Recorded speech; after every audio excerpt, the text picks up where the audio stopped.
Okay, hi, Paul Sackis, Good News Planet. I'm here with Neal Shapiro. Hi, Neal, how are you? Good, Paul, how are you? Okay, good. I could not be any happier. I'm here at Channel 13, one of my alma maters, many years ago, and Neal is the CEO and president of the Channel 13, the LIW, New Jersey Public Television. You have a beautiful website as well, overseeing 3 cable channels, right? Mm-hmm. Create, Kids. World. And World. Okay, so Neal is...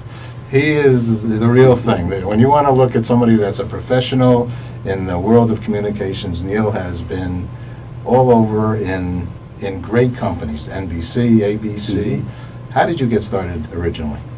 I originally wanted to be a newspaper person, and I worked on my college newspaper, and I spent summers working on newspapers. And when I graduated, I sent letters to 300 newspapers around the country asking for jobs.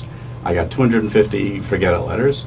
I was close to maybe taking a job at the Washington Star, which went out of business the next year. But for the heck of it, I wrote to the 3 big networks. And I figured presidents are too busy, I wrote to the vice presidents. The vice president I wrote to at ABC News was looking for a college kid. He was a graduate of Tufts University, as was I. He hired me and I said, I'll hire you for a year. Your job is to make somebody notice you in that year and stay on. And that's what happened. There it is, magna cum laude. Didn't hurt you either, that over there. And I was lucky. Well, yeah, you work hard. So it's hard work, right? You know, they call it show business, but there's a reason there's a word business after the show, right? No, it's also what Yogi Berra said, right? The harder I work, the luckier I get. Okay, there it is. So why is it, I mean, not as easy as people might assume it to be?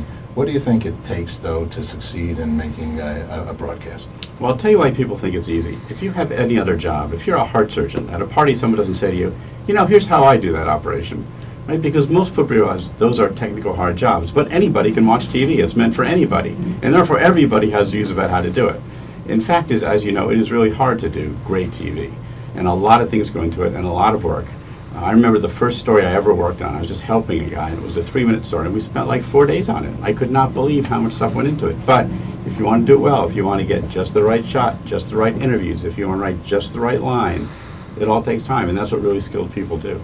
And does it start with, like Broadway, does it start with the book / the script, the arc, treatment, so on and so forth? It starts with the concept. It all starts with the idea, you know, and some of the greatest things, whether they're big ideas or small ideas, you have to start with that. But after that, what I love about TV as opposed to the time I spent in print. When I was in print, it was like me and the typewriter against the clock. That was it. What makes TV fun is it takes a lot of people. So you can have an idea, and then the person writing it might say, here's an idea, and it gets better. And then someone shooting it says, we could shoot it like this, and it's better. And someone directing it says it could look like this, and it's better. And someone editing it says it can look like this, and it's better. And before you know, everybody's made your little idea so much better than the first way you conceived it. Unless it's live. That's if it's right. live, nobody can say hardly anything because you got to get it moving, right? But boy, if it's live, you need a team. Because Right. you're as strong as your weakest link in a live show. Yeah. What do you think about live programming nowadays? It seems to be a resurgence of programs that, you know, you see a foible and this and that and or a bleep or so on. What do you think about that as an interactive way to watch the meeting? Well, I do think live is on its way back. I think there's so much content now. There's 450 scripted shows. So I think live is coming back as a way to differentiate itself. And sometimes it's great because it's compelling. As we talk, the Olympics are on, and to see something happen there live is great. But I also think live is more challenging because, as you said, you make a mistake and there it is for everybody to see. Well, Channel 13 and all your ancillary program sources and areas and locations, I believe you're also one of the major producers of content for the PBS and internationally. So what are some of the shows that you're working on or you're happy to announce? I know, I'll just go back to American Masters, which has been on the 30th anniversary. Congratulations. Thank you. Thank you. Great show. And you have, I think, a few in the can, right, that you're talking about digitally and... well, we have 2. We have Sidney Lumet we're very excited about, the great director, and Norman Lear. We're really thrilled about Norman Lear because it's a fabulous production. It won the opening film at the Sundance Film Festival. And Norman has been around promoting the film. And I said, not only is he delighted to do it, but to see this outpouring of goodwill. But what's really exciting to me, and what proves to me why American Masters is such a great show, people come to these screenings who didn't know much about Norman Lear. And they come away having a great appreciation for the huge sweep of television history he was involved with. And that is part of what public media does that I think is so great, is helping people to either remember what their history is about, or to get a new generation excited about it. Well, I will throw this in just because it is so. So my first job, the reason why I went into television was Norman Lear. And because I got my master's up in Fairfield, and he was a Hartford guy, and All in the Family was the show that I said, you know this gentleman was a bigot, Archie, and you laughed with him, you cried with him, but you knew he was a bigot, right? And so actually, that was my first job with CBS early on in the 70s in Television City in California. I got to work on All in the Family, and I could see between the writers, who were mostly from Brooklyn, I think, that wrote that show, and the John Rich, the director, who hit that mark. No fooling around. It was very serious. And then Norman, who just had the vision of telling a tale and getting the support also, I think, is important. He got the support of, I guess, Jim Rosenfeld and the sales team at CBS that had the guts to put a show like that on. What do you think? Because Channel 13 and PBS has the guts to put on shows that are frontline, that are, I'll call them controversial, let's say. We certainly put on shows that we think are important, even if we know they're not going to get great ratings, or if we fear it, even if we know some people aren't going to like it. Because part of our job is to put on provocative kind of shows. And that's what Norman Lear said about actually why he was so delighted to be on PBS, because frankly it's harder and harder, even though we live in a universe where there are many channels, for networks to take those kind of chances anymore. They get paid by the eyeball, and that's what they're about, getting audiences together. So stuff which is potentially offensive to an audience is hard for commercial television to find a place for.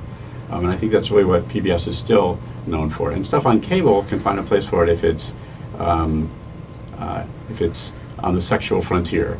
And if it's a nudity, well then cable will make room for it. But if it's thought-provoking, that's not necessarily what they're about. I think that is still what public television does better than anybody else. And you have brought to Channel 13, especially a local presence. You care about the local community. You want to make programming that involves the local community, and you're doing it.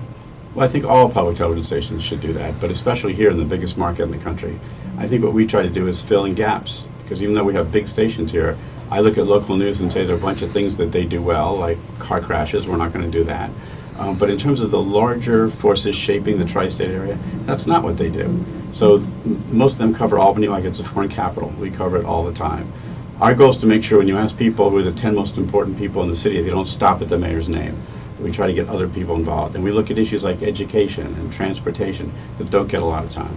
So how can somebody say that has never donated, as someone who's never become a member, how do they, I show all my stuff, okay? Diana Ross concert, that was, I'm working around all the time with this, so I'm very honored that I got to work here and continue. We have a couple projects that we're in discussions with here, and how does somebody get involved with the station? What do you suggest is the best way? The good thing is it is now easier than ever to do that. You can go to the website at 13.org or WLIW.org, and right there you can donate if you want. You can send me ideas. I think this is the most, because of the time we live in, this digital time, it is easier to get involved and easier to get the benefit of what we have, because once you're a member, you can dig into our library on any device you have, your iPad, your iPhone. So, it's $5 a month, or as little as $5 a month. You get to look at all the great programs, not just the ones that are on now, but the years that go back years and years. Now, how about let's step it up a little bit from a member to a patron, to a real donor who would love to, support a program and really get a little bit more acclaim for making a program like that happen. Who should he or she speak with? Well, if somebody wants to make a donation like that, they should get in touch with me, and I promise to put them in the right person. But I will say to people who do that, to people who are our biggest donors, whose names you see on the air, and they all tell me all the time, people stop them and say, thank you very much for making this. Here's how you changed my life. Or, because of you, I decided to give more. So they are truly pioneers. Truly, they've unlocked other people's generosity. And really, in this time, I think there's maybe a great gift you can give, not just to give you resources, but to give your resources in a way that you know it'll help other people, and that's what Helping 13 does. Let me, one other way that let me, Yeah. tell me if it's still so, okay, because I was brought in to help with the Channel 13 Art and Antique Auction, okay, many years ago, and that was like the house show, Right. camera mart, gigantic facility, ended up moving it over to Yeah. the Henry Hudson, the original studio, for it. But the volunteers, I'd come from CBS, Yeah. the volunteers and the volunteers on top of the volunteers, Yeah. can we still volunteer here in a good way? You can. We don't do auctions anymore. Those turn Right. out to be, they don't work so much anymore. But we still need volunteers, do lots of other things. And we have a whole staff of volunteers that does various different things for us, and we'd love anyone who'd like to help us out. Aha. And your family, you're a family guy, and you're a working bee. You have the movies on Saturday night and the local movies after the Real 13. Yeah. You're innovative. You're doing a lot of good stuff here. Congratulations. Well, to thank you, thank you. I feel honored to have this job. Good. I'm happy you have it. So, two last quick questions, Yeah. and thank you very much. It brings us into the studio nature. Yeah, all right. What's good news for you in any aspect of your life? Oh, I feel so blessed. In terms of my life, I have You're a blessed. wonderful wife. I have 3 great children. I live in the greatest city in the world. I have the greatest job in the world. I couldn't be any luckier. Uh-huh. And she's on air, too, Juju Kang, Yeah. right? Yeah, that's right. She's one of the co-anchors of Nightline. Yeah, yeah, beautiful stuff. Okay, and the last question, because we're very involved with the International Day of Peace, which is September 21st, as declared by the United Nations, 193 countries. So I've asked many, many people, what does peace mean to them? So Neal, what does peace mean to you? Peace means growing up in a world where my kids don't have to worry about terrorism happening, in a world where we can appreciate the differences between us and realize we're all one party of a larger mankind. Okay, Neal Shapiro, President, CEO. Thank you. Thank you so much. Thank you.